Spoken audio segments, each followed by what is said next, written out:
नमस्ते, मैं मंजू कुमारी आज आप लोगों को संचयन भाग 1 का पाठ दिए जल उठे का मैं समरी पढ़ाने जा रही हूँ।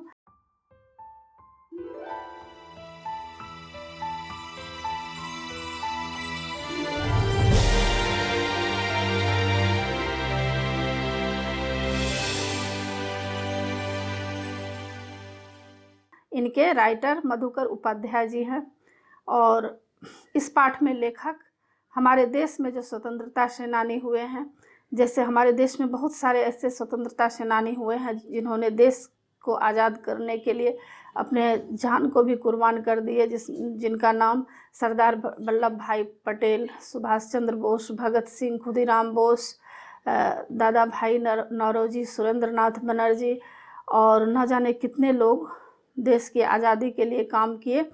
और इस पाठ में जो है गांधी जी, सरदार वल्लभ भाई पटेल आदि लोगों का जिक्र किया गया है।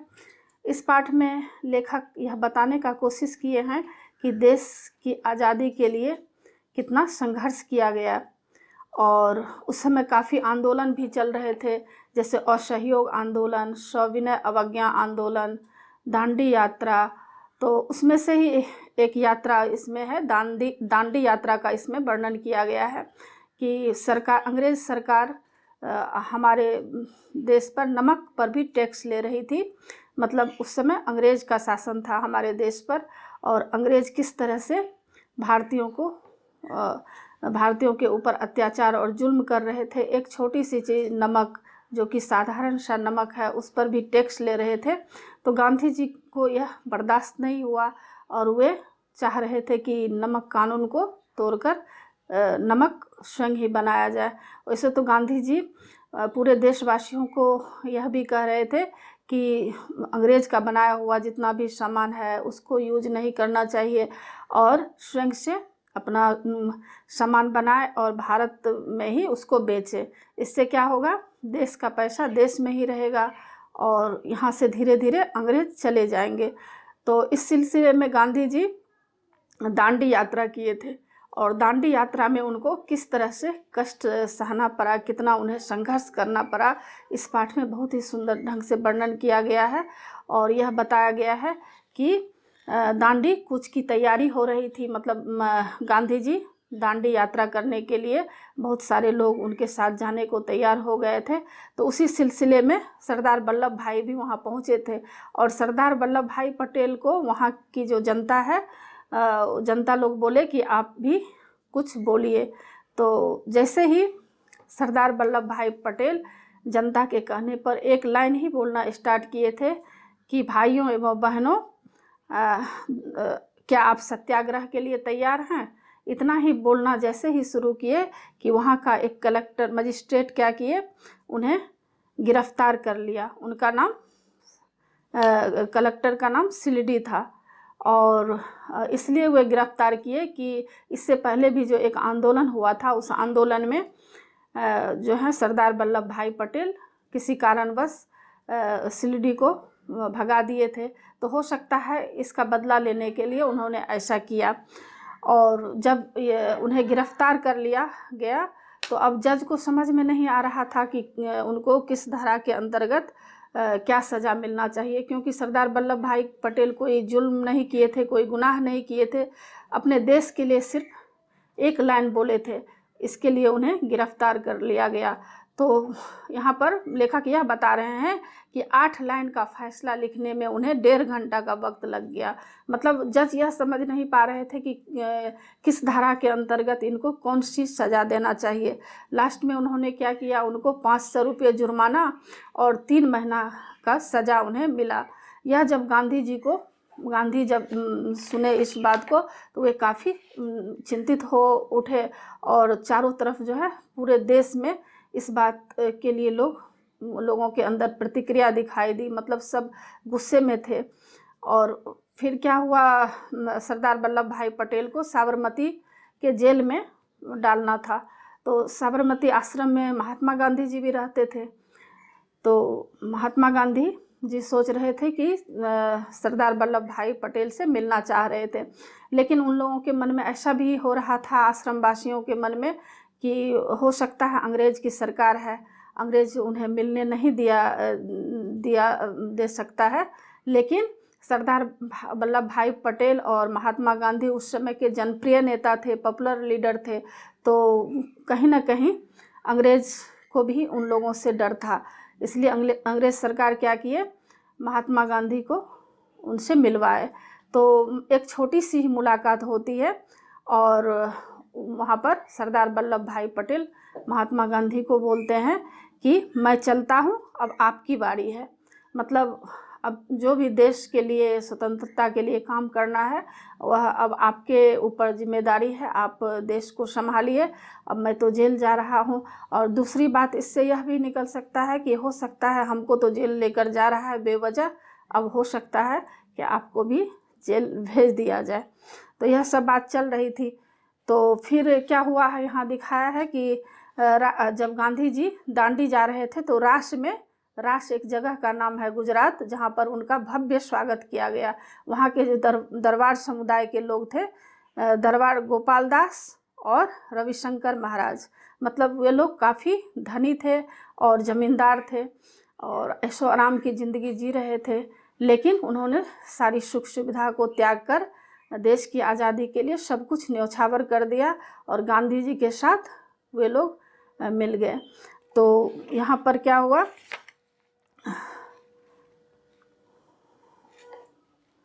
तो गांधी जी फिर आश्रम वासियों को समझाने लगे कि अगर आपको हिम्मत सीखना है, त्याग और हिम्मत, तो इन दरबारियों से सीखिए।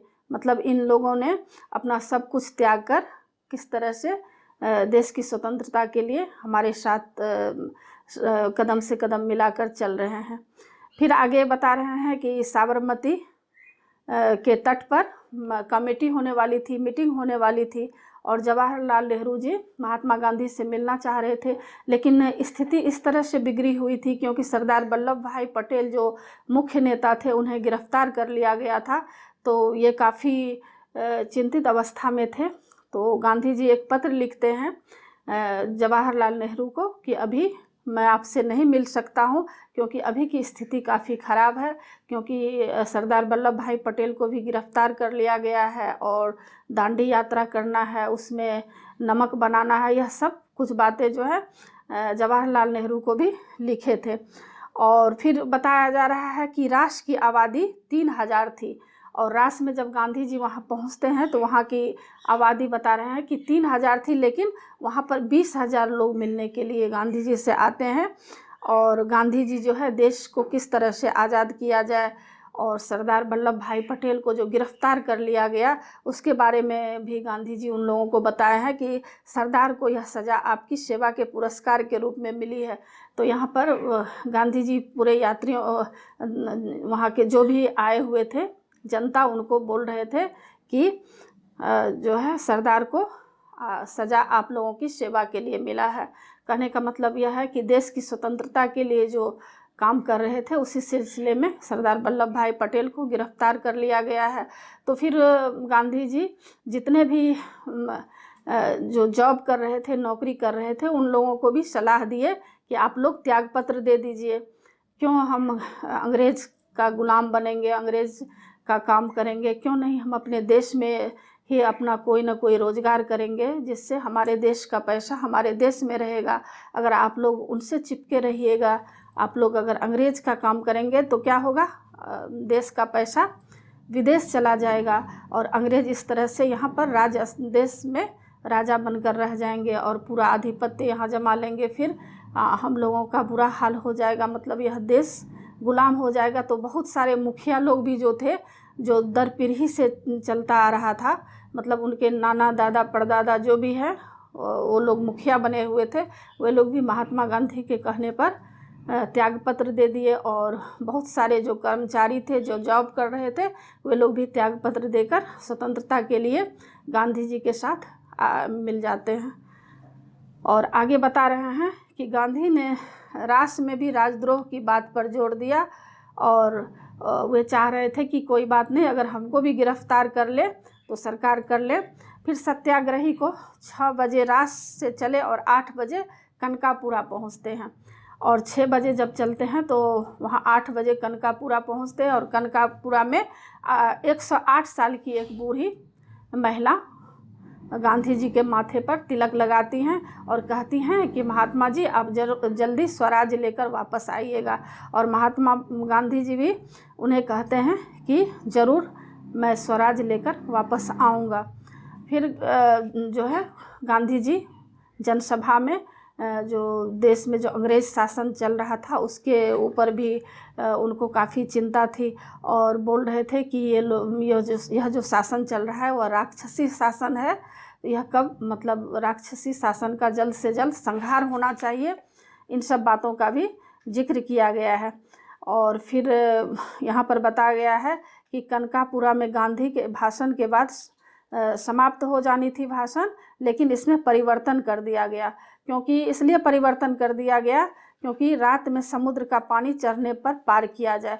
अगर रात इन लोगों का विचार था कि मही नदी अगर हम लोग पार करेंगे तो समुद्र में जब तक अधिक पानी हो जाएगा तो क्या होगा, पैदल नहीं चलना पड़ेगा क्योंकि दलदल वाला रास्ता था, वहाँ पर पैर धंस जाता था।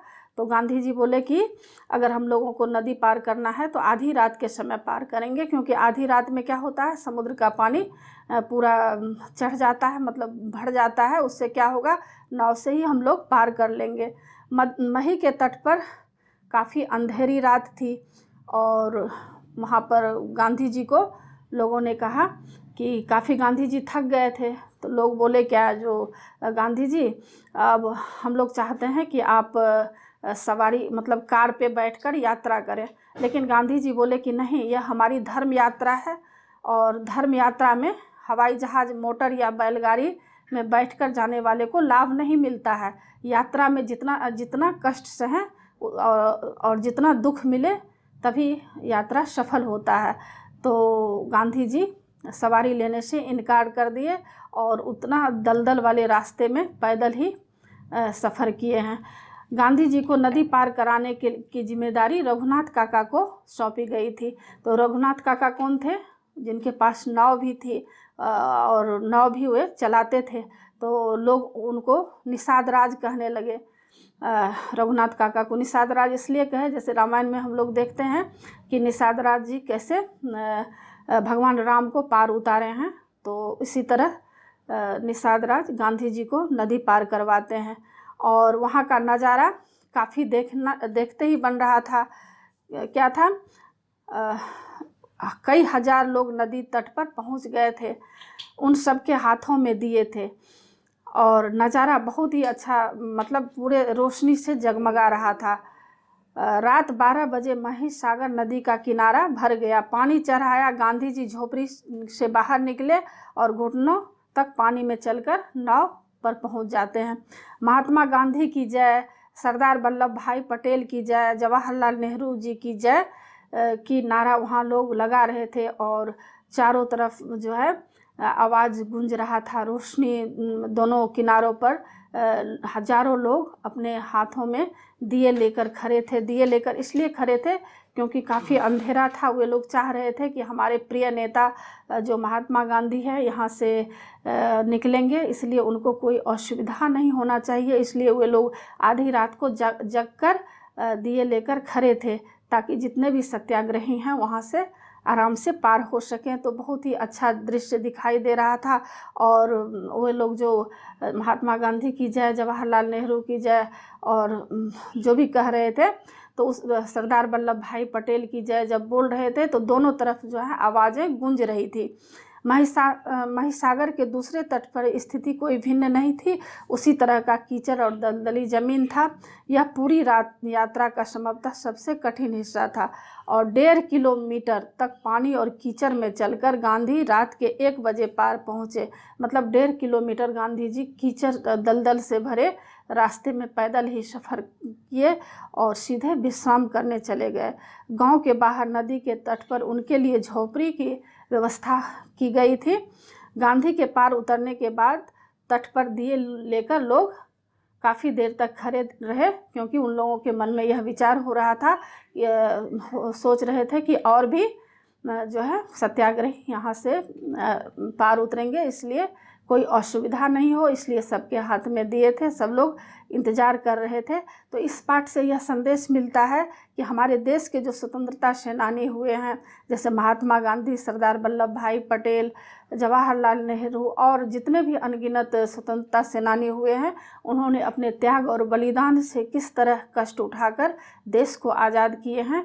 तो इस आज़ादी को हम लोगों को हमेशा बचाए रखना है और किसी भी कीमत पर दूसरा देश हमारे देश को गुलाम ना बनाए, इसलिए सब में एकता की भावना रहनी चाहिए।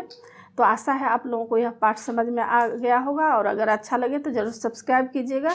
सब्सक्राइब के बगल में बेल आइकन बटन है, उसे ज़रूर क्लिक कीजिएगा, लाइक कीजिएगा और शेयर ज़रूर कीजिएगा कि आप, और कमेंट्स कीजिएगा कि आपको यह पाठ कैसा लगा। आगे मैं नए पाठ के साथ मिलूँगी। धन्यवाद।